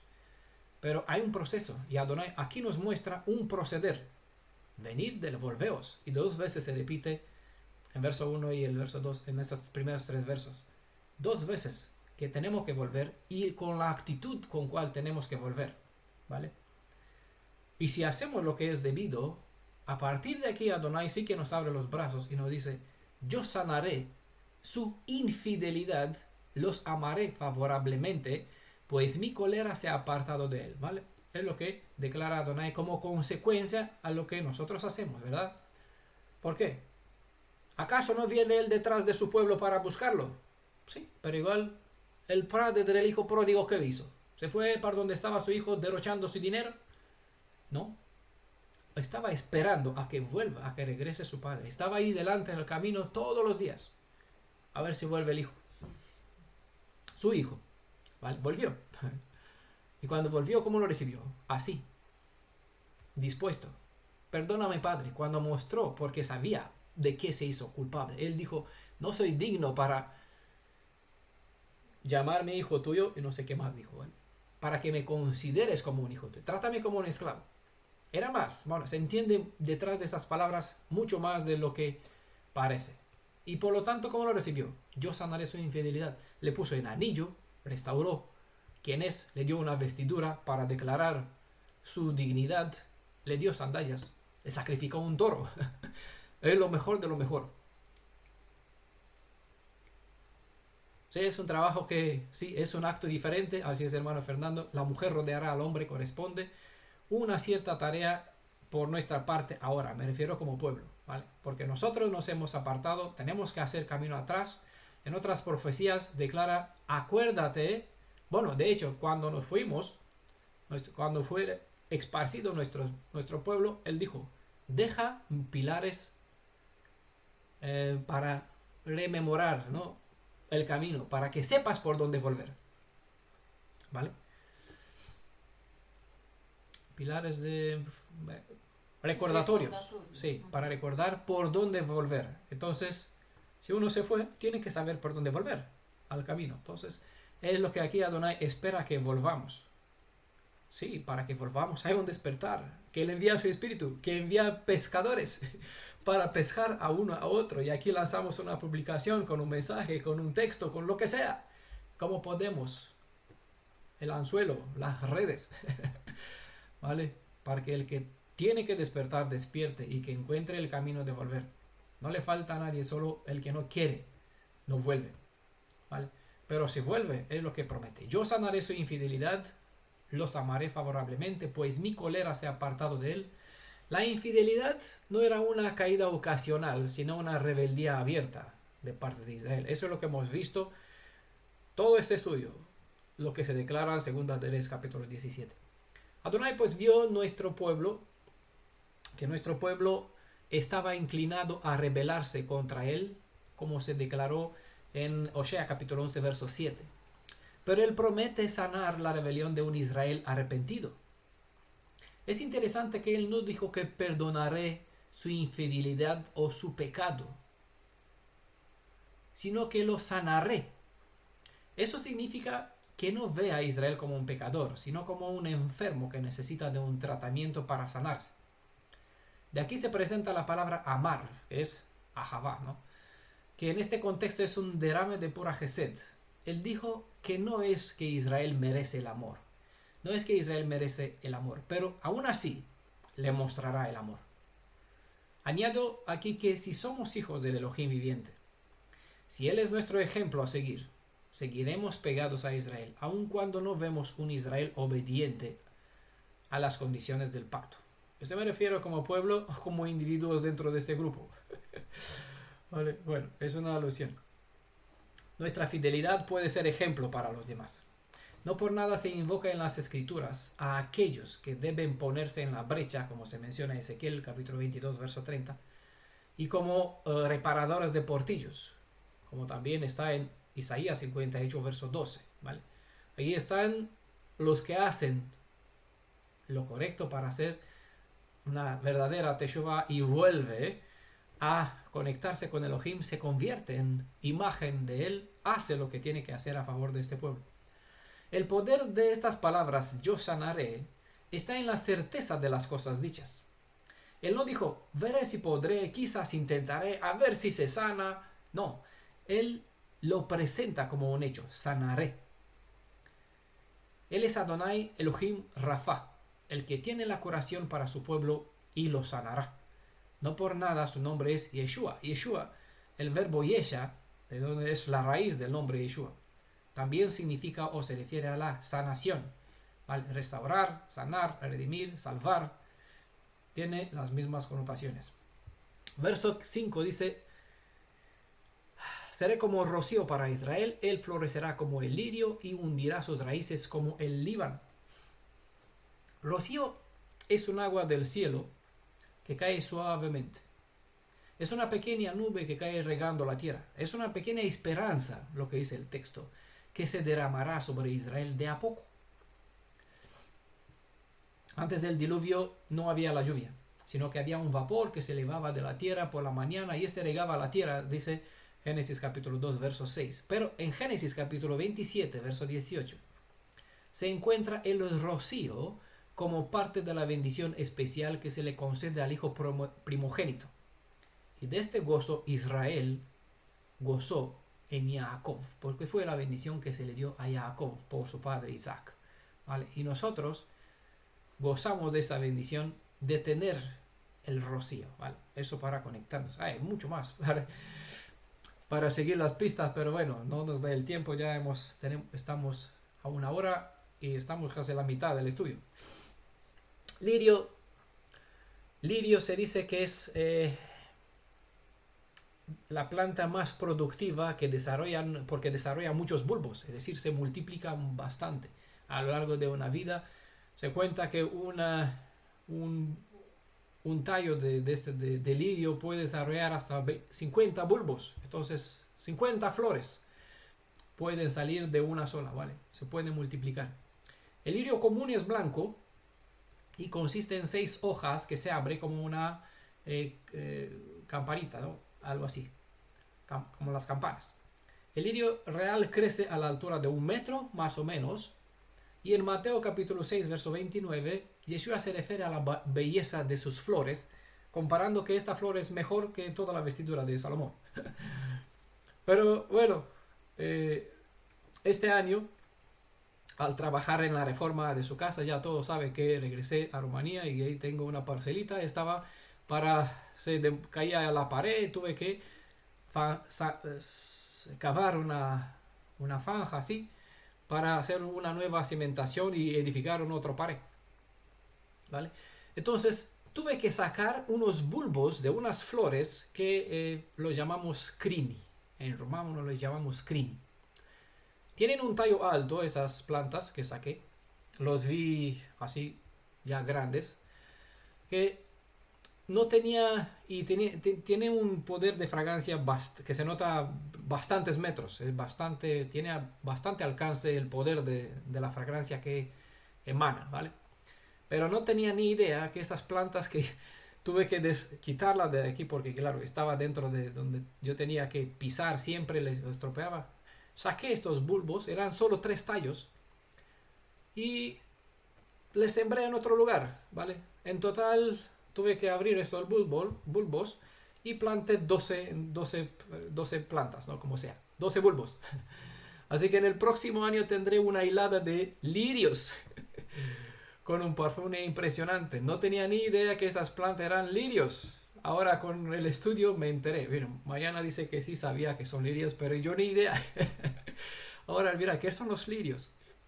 No, mire, dice, pues fíjate, esto es lo que teníamos nosotros. Y dice, wow. Con la ventana abierta entra en la habitación un olor tremendo. Pero ahora los planteo un poquito más lejos. Raíces como los de los árboles de Líbano. Dice el texto, pues se presenta en Isaías capítulo 10, verso 34, que hablando de los árboles de Líbano, un árbol dentro de la expresión de la metáfora hebrea hace referencia a líderes, a personas, incluso al pueblo en sí, ¿vale? Pero aquí en Isaías 10:30 se habla de que esos árboles van a ser cortados, árboles del Líbano, van a ser cortados con sierras de hierro y que en su caída esos producirán un tremendo estruendo, ¿no? Un ruido tremendo. ¿Por qué? Porque esos árboles desarrollan raíces bastante profundas y por lo tanto permite que los árboles crezcan enormes, de muchos metros, gran altura. Entonces un árbol enorme en su caída pues produce un gran ruido, ¿vale? Isaías 10 verso 39. Esa es así que se describe de esta forma, se presenta el fundamento o la estabilidad del Israel restaurado, lo que nosotros vamos a hacer y vamos a llegar a ser, porque todos tenemos que convertirnos. La emuná que desarrollamos, que forja Adonai en nosotros, se tiene que convertir, como aquí está hablando, raíces como los árboles del Líbano. Bueno, esos árboles no van a ser más cortados con hachas, ¿vale? vean Isaías 10:30, como sucedió en el pasado, sino que van a agarrar, como está aquí, se presenta como promesa, raíces como los árboles del Líbano. Ese es el fundamento, la estabilidad que nuestro pueblo va a tener tras el tiempo de la reconciliación. Creo que es tremendo, ¿verdad? Ninguna nación tiene seguridad para el futuro. Todos tiemblan. ¿Vale? Temblarán solo al escuchar las noticias sobre el rugido de las mares, dice Mateo 24. Es una profecía que Mateo 24 tuvo un lugar en el pasado, pero bueno, hay principios que siempre se aplican a lo largo de todas las generaciones, porque el temor del tumulto, de las mares, de la presión, de la preocupación es tremenda y crea pánico solo al escuchar, oh, por aquí, guerra en Ucrania. Claro, afectó toda la economía de Europa, todo el mundo. COVID. Fue la primera planificación de la pandemia, ahora plan guerra. Es la secuencia que siguen a ver qué tiene más tercer paso. La guerra solo fue el segundo dentro del plan que ellos tienen para reunir, bueno, volver a edificar la torre de Babel, lo que Nimrod edificó, lo que Nimrod quiso hacer. Bueno, verso 6 dice, sus ramas se desplegarán como el de olivo, será su resplandor y su fragancia como la del Líbano. Es decir, olivo tiene buen fruto, sirve como alimento, sirve para el aceite para curación, para perfume, para ungir, como alimento también. Hojas siempre verde y sobre todo es un símbolo para el verdadero shalom. Eso para resumir un poquito, porque bueno, se puede desarrollar mucho para presentar más, pero ya tenemos que acortar un poquito el tema. Así que solo voy a dejar aquí un poquito los puntos principales. Todo esto juntos describe el concepto de aquí referente al olivo.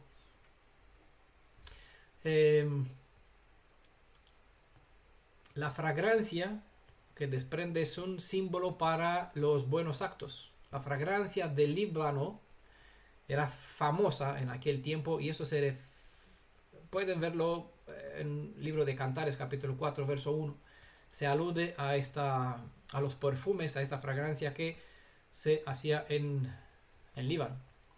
Las oraciones, como saben, de un corazón consagrado es un olor de grata fragancia, de olor grato. Si esto es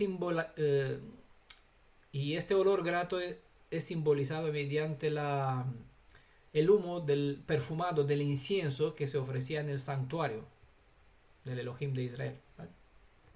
En Apocalipsis dice que el humo es un símbolo de las oraciones de los santos. Las bendiciones o la esperanza no caen como lluvia en torrentes, sino que vendrán de a poco. ¿Saben? El cristiano tiene un lenguaje peculiar y te das cuenta de un corazón cristiano cuando te habla de lluvias de bendiciones. ¿Conocen estas expresiones?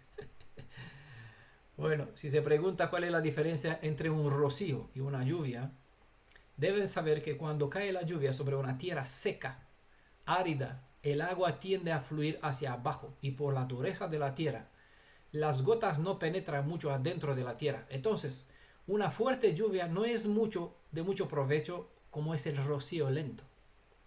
Si hay semilla en una tierra dura, el torrente de lluvia no le alcanzará para que ésta germine. Pero cuando sobre una tierra dura se derrama agua en forma de rocío, ¿qué es el rocío? Pues también es una lluvia, pero en gotas muy finas que caen suavemente. Esta moja y remoja la tierra y el agua se absorbe de a poco. ¿Vale? Así por eso Adonai se compara no con una lluvia de bendiciones, sino como un rocío que viene suave de a poquito. ¿Por qué? Porque nuestro corazón es así. 2800 años de historia que hemos perdido nuestra identidad. De momento te pongo un sol delante. Es como un niño pequeño que tiene 5 años. Por aquí hay personas que tienen niños pequeños. Le llevas en la universidad más grande del mundo, donde hay una biblioteca tremenda. Y dice, mira, todo lo que está aquí es todo el conocimiento que te lo tienes que meter en tu cabeza. Pero ya. Eso no puede, no existe, es difícil, no puede. Es como la lluvia fuerte como las mejores bendiciones que puede venir sobre una persona. no es capacitada, la persona así no estamos capacitados para recibir ya lo que nuestro Elohim nos reserva dentro de la Ketubá, ¿vale? Aunque nosotros tenemos idea, no podemos concebir siquiera la grandeza de las cosas buenas que Él los tiene preparada para nosotros. Así que de a poquito empezamos a mentalizarnos con las bendiciones que está preparado para nosotros, ¿vale? Con el crecimiento, con el cambio. No podemos así, no podemos en nuestra naturaleza recibir. Así que Él es bueno, Él es sabio. Y da un rocío, y de a poquito, suavemente. Y así, experiencia tras experiencias, logramos conocer y crecer. Por largo tiempo hemos endurecido nuestro ser interior y la mejor bendición que se derrama como una lluvia sobre nosotros no producirá el resultado esperado. Pero el Creador es sabio y sabe que lo mejor para un corazón endurecido es darle de a poco la palabra de su espíritu. Y a medida que ésta se absorbe, mejor es apreciada y recibida la siguiente porción de agua viva, ¿vale? A ver lo que dijo el Mashiach Yeshua. El que es creyente, fiel en los pequeños, se le dará más. Pero ¿cómo te voy a dar más? ¿Qué vas a hacer? ¿Vas a enterar 10 talentos? Si a uno le dio uno, lo enteró. ¿Para qué le voy a dar más? ¿Entienden? Entonces, mejor recibir poco, ponerlo a trabajar, mostrar que es digno, se le dará más. Será puesto a cargo sobre su casa. El crecimiento de la emuná se traduce con fe, hemos dicho, pero es fe firme, ¿vale? Es fundamento en algo. El crecimiento de la fe, ¿vale? Digamos, dentro de nosotros se desarrolla de a poco. Es una semilla, como se compara en los escritos de los apóstoles, ¿vale? Una semilla no se convierte de repente de hoy a mañana en un árbol. Tiene que crecer poquito a poquito. A medida que las experiencias forman a uno, también trabaja para formar a uno. A menudo Adonai no mira nuestros comienzos débiles, como una plantita que recién abre el cascarón para comenzar a crecer, sino que Él ve el magnífico árbol en cual nos debemos convertir. Pero no espera que nos convertamos de hoy a mañana. Por eso nos da un rocío, porque sabe que mucha lluvia puede ahogar la planta. Demasiada agua, así que nos da de a poquito, ¿vale? Es por eso que cuando miramos en la Torah, aquí ¿qué es lo que vemos? Vemos al yo, o nos vemos a nosotros, pero no así, nos vemos al yo perfecto. Es lo que nos muestra la Torah, cómo tengo que ser yo tamín, es decir, en la condición de reflejar la imagen y semejanza de Adonai. Es lo que en realidad muestra la Torah. Nos muestra cómo debemos ser. Pero nos sentimos culpables, como dijo Shaul, cuando apareció la Torah, cuando vino el conocimiento de la ley, esta me mató. ¿Por qué? Nos sentimos culpables por la imagen que reflejamos. Es decir, lo que nosotros vemos en el espejo, lo que la Torah nos muestra es como tenemos que ser. Pero lo que nosotros vemos no es lo que la Torah nos muestra. Lo que nosotros vemos, nos vemos como somos. Y nos vemos que no somos coherentes con el yo perfecto, con lo que la Torah nos muestra cómo debemos ser. Nos vemos sucios, con manchas, deformes, pero a su vez la Torah nos enseña el camino para que de a poco lo feo que sea desechado y en su lugar algo bello nos haga ser más cerca de la semejanza del ser perfecto. No sé si entiende, vamos a volver a hablar sobre esto siempre. La fragancia se refiere a la fama o al renombre. En este caso, la de Israel, que será conocido entre las naciones. ¿Vale? Se habla de la fragancia de los olores que había en Líbano, de los perfumes. Pero esta en este contexto se aplica a Israel. Eso será la fama que Israel volverá a tener. Cuando han salido de Egipto, el mundo temblaba solo al escuchar el nombre de Israel. ¿Vale? Ahora va a suceder lo mismo. Verso 7 dice, volverán a sentarse a mi sombra, harán crecer el trigo, florecerán como la vid, su renombre será como el vino del Líbano. Volverán a sentarse a mi sombra. Nuevamente es una expresión que derrumba la falacia cristiana de que ellos han ocupado el lugar del pueblo descendiente de Jacob y que ahora ellos son el Israel espiritual.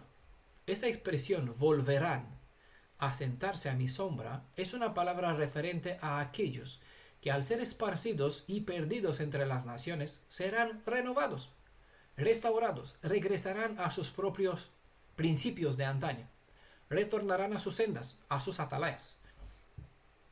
volverán a sus enseñanzas, regresarán a su Elohim y volverán a ser nuevamente pueblo del Eterno.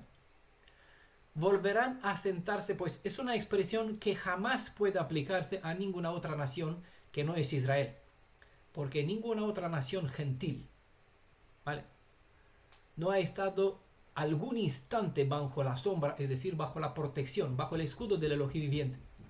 Así se refiere en el Salmo 91, verso 1, Isaías 4, verso 6, muchos versos. Así que nunca se puede aplicar esas palabras al cristiano, porque él ni siquiera es pueblo. Son personas dentro de muchos pueblos que tienen una creencia, pero no son un pueblo. Aquí el texto se refiere a un pueblo que han estado bajo la sombra del Altísimo, bajo su protección, saben cómo es, han huido, han sido alejados y volverán, porque tienen derecho. Es el lugar que les corresponde, por el pacto eterno. Además, harán crecer el trigo, dice la edición Corona de Jerusalén. La edición Reina Valera tradujo, serán vivificados como trigo. ¿Saben cómo crece el trigo? No sé si sabe alguno. Por la provisión de Adonai me bendijo en conocer ciertas cosas sobre los cultivos y ahora comprendo mejor el porqué de este adiestramiento en las cosas del campo. El trigo se siembra en otoño, antes de que baje la lluvia. Antes de que venga el invierno, el trigo pues ya brota de la tierra y alcanza una cierta altura, más o menos así, 10-15 centímetros, mientras desarrolla una buena raíz, que no se ve, pero crece adentro. Pero cuando llega el invierno con las heladas y con la nieve, estas hojas verdes se pueden estropear, mas por tener tiempo y desarrollar una buena raíz con el deshielo de la primavera, vuelve a brotar hasta producir una buena cosecha. Recordamos que durante creo que fue la 8ª plaga en Egipto, aquí se menciona el detalle, ¿vale? La cebada fue destruida por completa, pero el trigo no. ¿Saben por qué el trigo no fue destruido en Egipto? Porque el trigo tiene la capacidad de volver a crecer nuevamente desde la raíz. El hielo que cayó en aquella plaga destruyó todo lo que había en el campo, incluso el trigo que estaba crecido. Pero debido a su raíz, la cebada ya estaba en Aviv, se menciona, y por eso tomamos el concepto del primer nombre del primer mes, porque la cebada tenía el grano desarrollado bastante bien formado, no estaba duro, no era carmel, bueno, no me recuerdo cómo se llama la otra, no era grano duro, pero era un grano blando, pero era formado en grano. Eso se llama aviv. Este es el estado de la cebada. Cuando la cebada se encuentra en este estado, desde el momento que se observa en el principio del mes, ya sabemos que durante 2 semanas más, cuando cae la festividad de la primicia, pues podemos celebrar o dar por sentado por iniciar el primer mes, ¿vale? Es lo que, bueno, eso ya la volveremos a decir dentro de un poco, nos falta poco, 2 meses, 2-3 meses, bueno, o menos, por aquí, para celebrar nuevamente las festividades. Vale, pero el trigo, aunque también fue destruido, tuvo la capacidad de volver a brotar y crecer, ¿vale? Y tener tiempo ya 50 días más tarde producir una buena cosecha de trigo. Es por esto, no por casualidad, que Yeshua mismo se compara con el grano de trigo, porque volvió a la vida aunque bajo en la tumba, y así son comparados también aquellos que siguen sus enseñanzas, como granos de trigo que al ser enterados vuelve a la vida, produce una cantidad de cosecha. Uno 10, otro 100, otro 1000. La palabra en el texto hebreo se refiere a que Israel revivirá. Es la expresión que aquí se traduce bien en Reina Valera: serán vivificados como trigo, crecerán como trigo, dice aquí, harán crecer el trigo. En hebreo hay una palabra que es hayá. Se refiere a que Israel revivirá o que serán preservados. Eso en el sentido como el grano bajo la tierra durante el invierno. Por un largo invierno Israel será preservado aquí dentro y revivirán o volverán a la vida con la primavera o con el momento de la redención.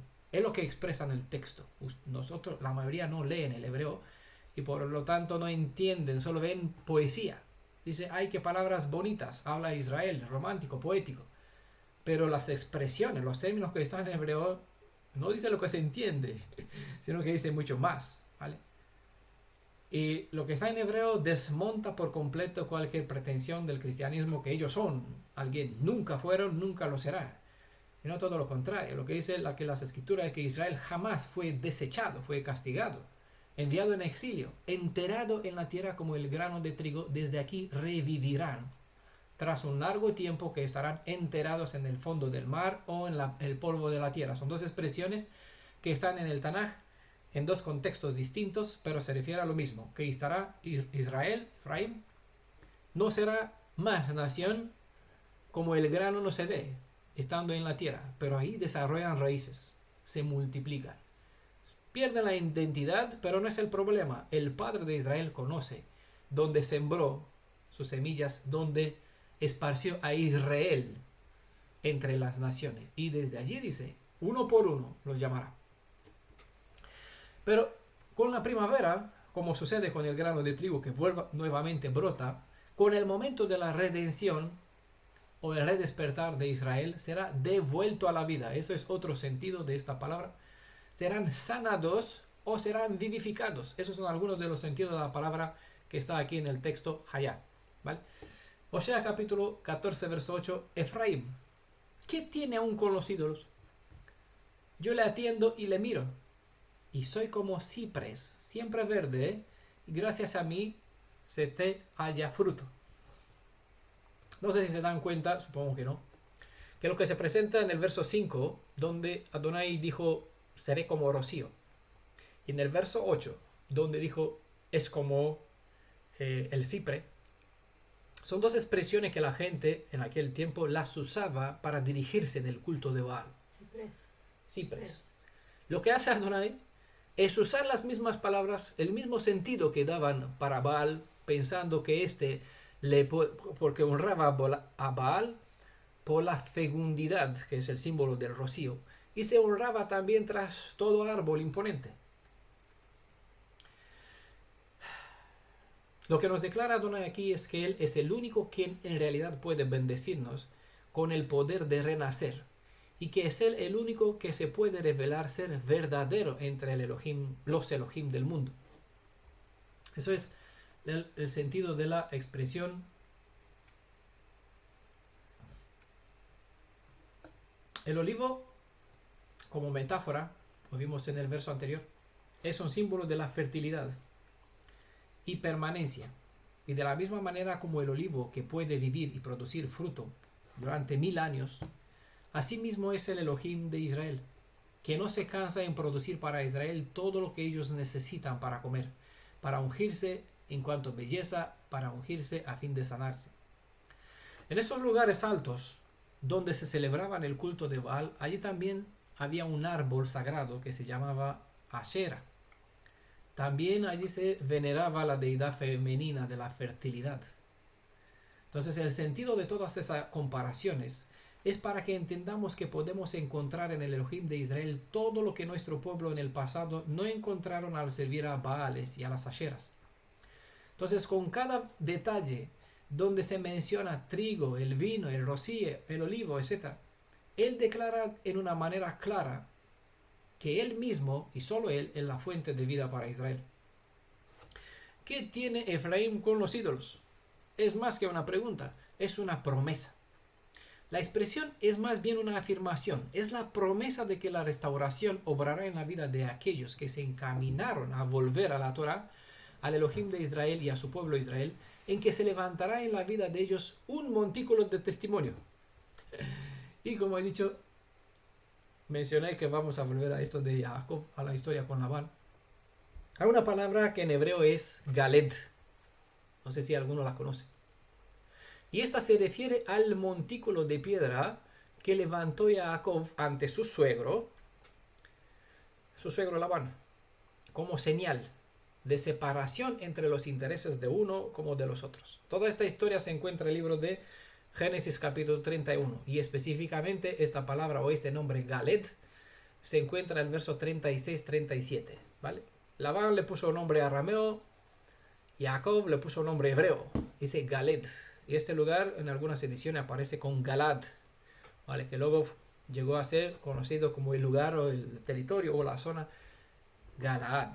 Pero en hebreo está la palabra Galed. Hay algunos nombres que tienen este nombre, ¿vale? Que esta palabra se usa como nombre. ¿Qué importancia tiene esto en este contexto de la pregunta ¿qué tiene Efraín con los ídolos? ¿Vale? Como he dicho, no es una pregunta tanto, es más bien una afirmación. ¿Y qué tiene esta que ver con esta palabra Galed?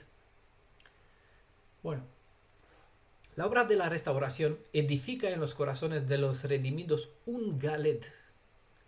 Galed es una barrera, es una línea de separación entre la fe cristiana y la hebrea, y una marca que separa los intereses del linaje de Jacob de los de aquellos que tienen el espíritu de Labán. Recuerden que Labán en el hebreo significa blanco, y es así como se aparentan aquellos gentiles que pretenden ser el Israel espiritual. Ellos se presentan como la verdadera fe, pero en realidad no son más que imitadores del espíritu de Labán.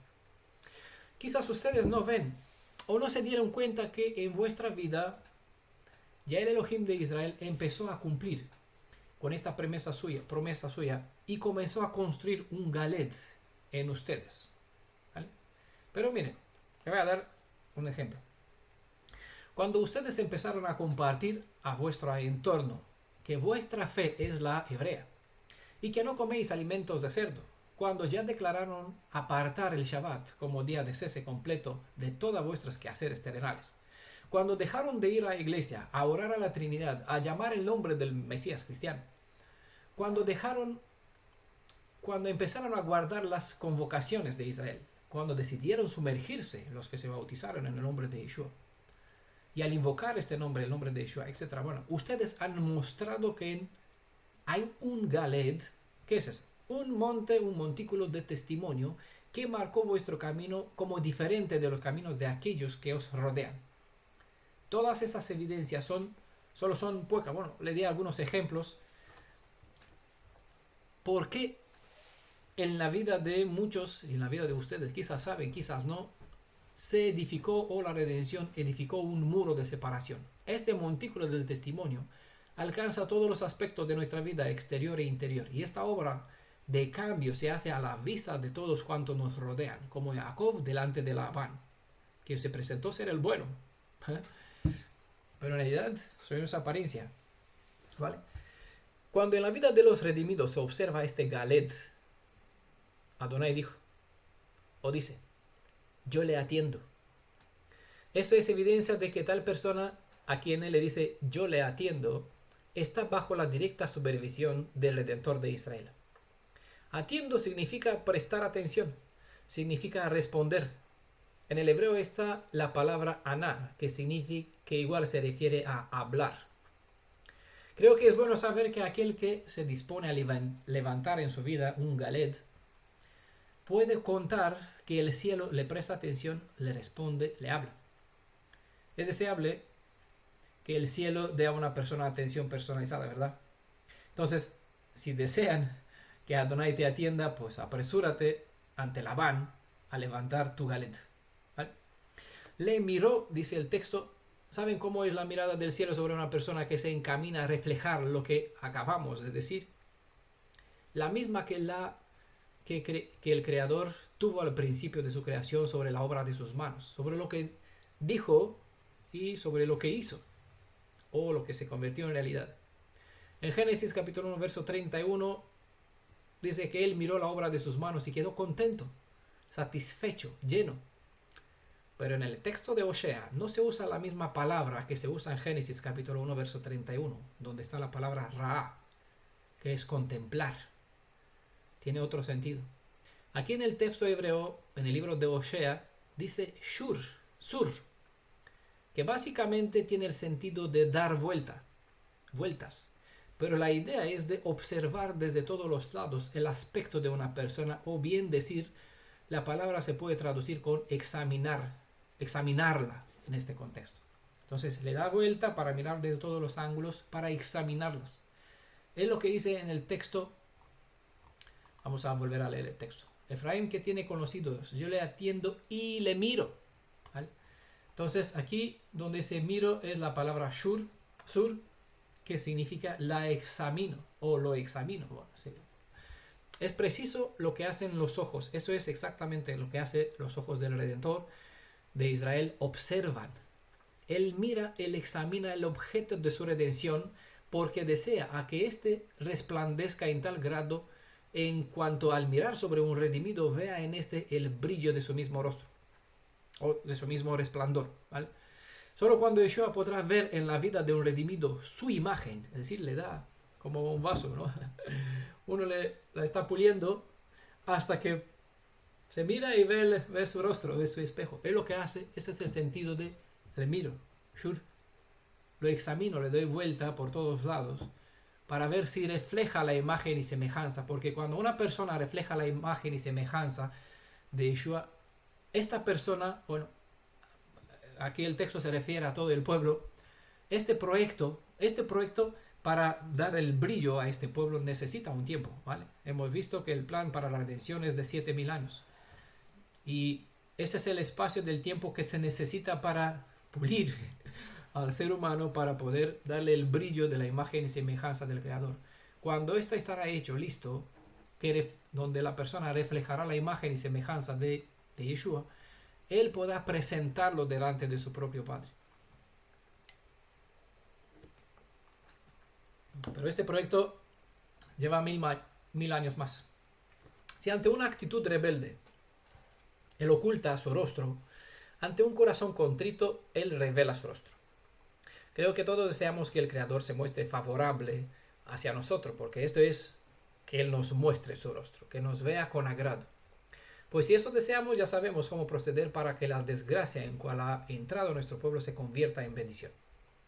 Se nos dispuso la potestad de cambiar el rumbo de nuestro destino, y por pura misericordia se nos ofreció la posibilidad de redimir nuestros actos hasta dar un total giro a nuestra vida. Esto es Teshuvah Shelema, ¿vale?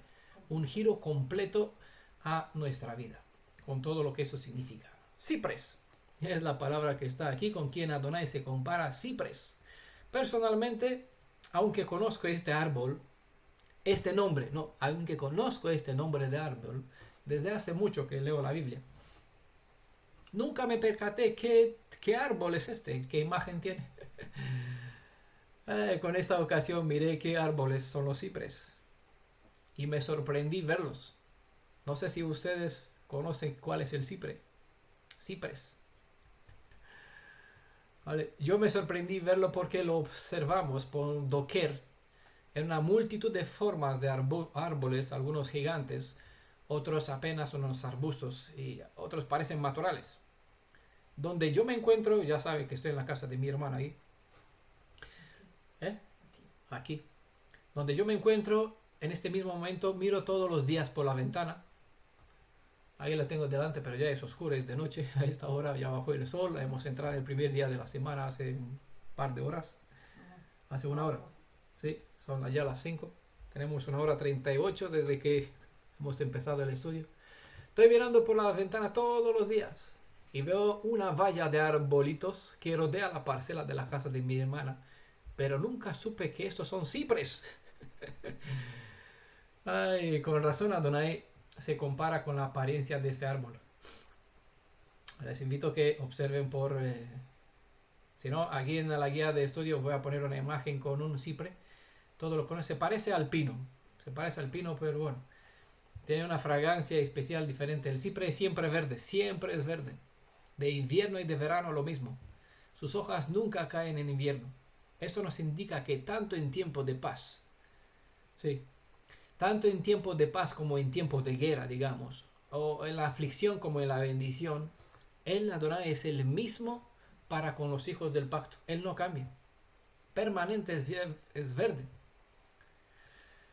Otro detalle es, al mencionar el cipre en este contexto para Efraín, era que este árbol, hojas perennes, así es. Este árbol crecía en abundancia en los montes de Efraín, como en toda la provincia de Judá. Así que esta comparación para ellos era de por sí señal de que el Elohim de Israel puede proveer todo lo necesario en todos los territorios de Israel y no necesitaban importar una deidad ajena porque el Elohim de Israel los abastecía con todo lo que necesitaban.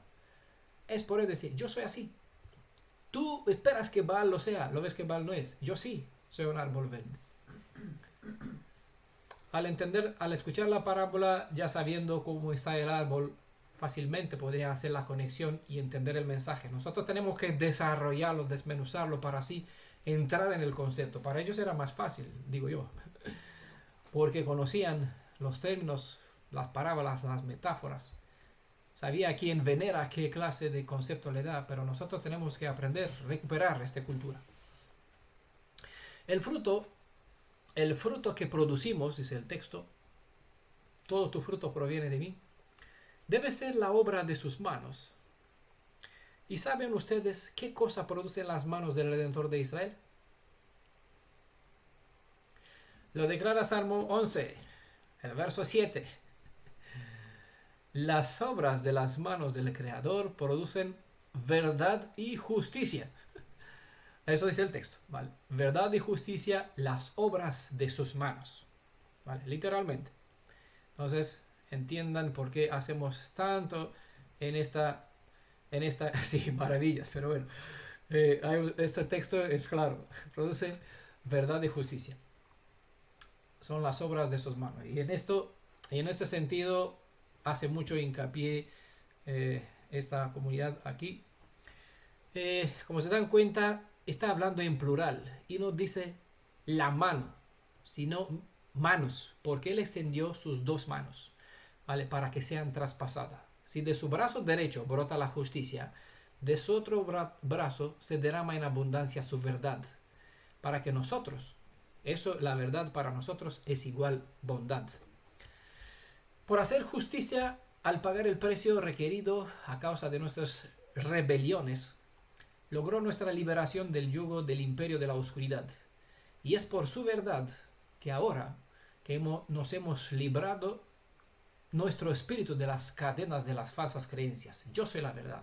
Y por bendición hemos llegado a conocer quién es Yeshua como Emet. Y al saber quién es Emet, eso nos trajo lo que él dijo, la verdad te hace libre. La justicia y la verdad es el verdadero fruto del Espíritu Santo. Estas dos cualidades son la obra del Ruach. Ruach es el espíritu de Yeshua, ¿vale? Santo es una cualidad, ¿vale? Un atributo. Yeshua es santo, ¿vale? Espíritu Santo no es más que Yeshua mismo. Gracias a mí te haya fruto, dice el texto, pues este fruto lo produce solo aquellos que están permaneciendo en él. Y es así mismo como el Redentor lo citó en Juan capítulo 15, verso 5. El que permanece en mí y yo en él, ese da mucho fruto. Entiendan que el mismo que hablé en Osea, habló en Juan. Uno produce fruto en justicia y en verdad porque permanece arraigado en la raíz. Una hoja, una rama, hasta un tronco. Tronco es el símbolo de Jacob. Produce fruto siempre y cuando permanece agarrado de sus raíces. Cuando uno es roto de la raíz de la fe hebrea, hasta lo mejor que puede tener se marchita de a poco. Como conclusión de este capítulo, el efecto producido o el efecto que produce en la vida de una persona que se inicia así el proceso de la redención, de la restauración, hay ciertas cosas que podemos destacar de este capítulo. El crecimiento interno y externo es restaurado. Eso se presenta aquí en la parábola bajo el sentido él florecerá. Dice él florecerá como lirio. Eso para describir la belleza interior y exterior que va a ser restaurada. Extenderá sus raíces como el Líbano. Eso para describir la fuerza interior y exterior también de una persona. Será su gloria como la del olivo. Es también una forma para describir el valor interior y exterior de la persona. Entonces aquí describe el crecimiento, la belleza, la fuerza, el valor. La abundancia espiritual y física también está presentada donde dice, serán vivificados como trigo, florecerán como vid, su olor será como la vino del Líbano. Y también dice que se extenderá sus ramos. Esto significa que la bendición no será únicamente para uno mismo, sino que también afectará a los demás, ¿vale? Porque eso es la idea, recibimos para dar, ¿vale? Y el último verso dice, unas preguntas, ¿quién es sabio para entender estas cosas, inteligente para conocerlas? Qué rectos son los caminos de Adonai, por ellos caminan los justos, mas los rebeldes en ellos tropiezan. ¿Cómo es posible eso?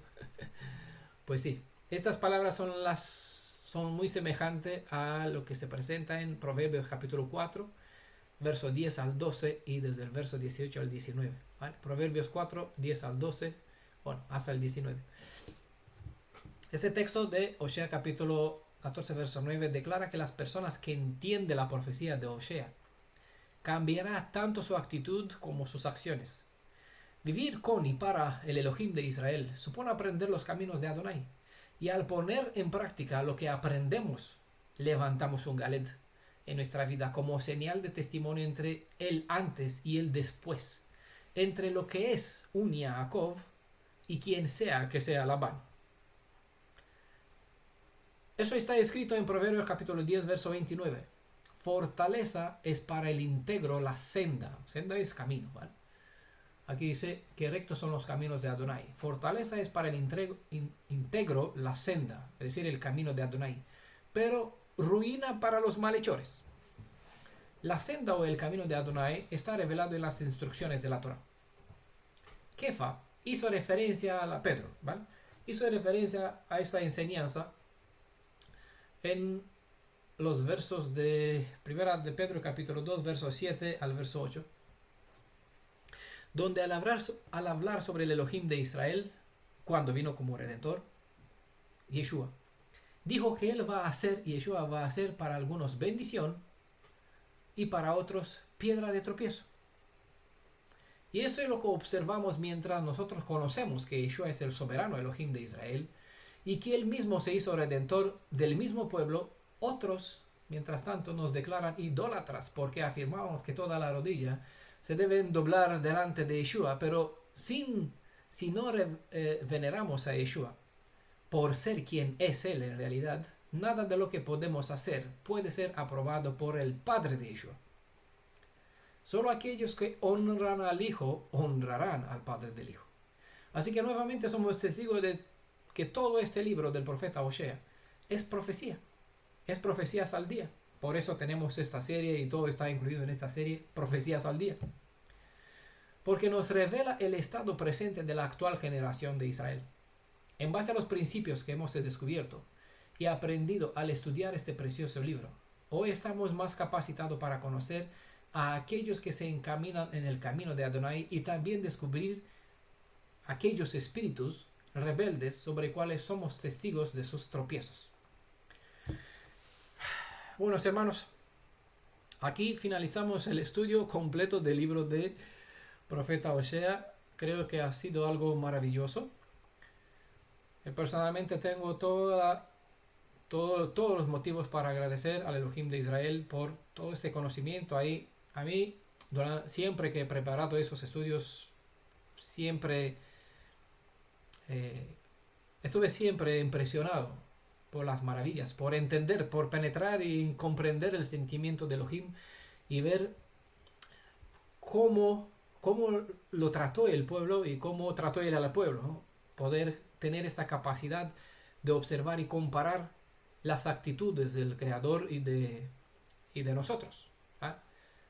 No tanto como nuestro pueblo, sino también como persona, porque igual le hemos dado el mismo trato. Y más que esto, durante todo este estudio, Adonai, como he dicho, nos capacitó para poder ver en la vida de muchas personas el mismo comportamiento del anterior Israel, y es triste estar en la situación de ver las personas fallar el blanco, ir en contra, como decía Shaul, dar con el pie en contra del aguijón, pero siguiendo así, y no puedas hacer nada por ellos. Eso también es triste. Así que no sé si ha habido algún capítulo de todo eso que hemos estudiado en cual no fue algo que me impresionó hasta las lágrimas. No recuerdo, creo que en todos. Así que personalmente fui bastante edificado y fue una bendición para poder compartir con ustedes todos estos detalles. Así que para todo la honra sea a Él y espero de todo corazón que podamos crecer, mejorar, aprender, servir a otros, ayudar, imitar, como decía Shaul, el ejemplo que Adonai nos dio aquí, el ejemplo del profeta Osea, y que con esto podamos trabajar más, porque en estos estudios contienen demasiada armadura, demasiadas armas, demasiada técnica, estrategia de guerra para poder compartir con los demás y ayudar a otros para volver a la senda hebrea, a conocer al Elohim de Israel, juntarse a este pueblo, ser redimidos, ser restaurados, sobre todo. Bueno, al Elohim de Israel, a Yeshua, sea la honra para su Padre también y siempre. Amén. Y sea que su Espíritu pues nos guía en otros temas que Él considera que son oportunos para nuestro crecimiento. Shalom a todos.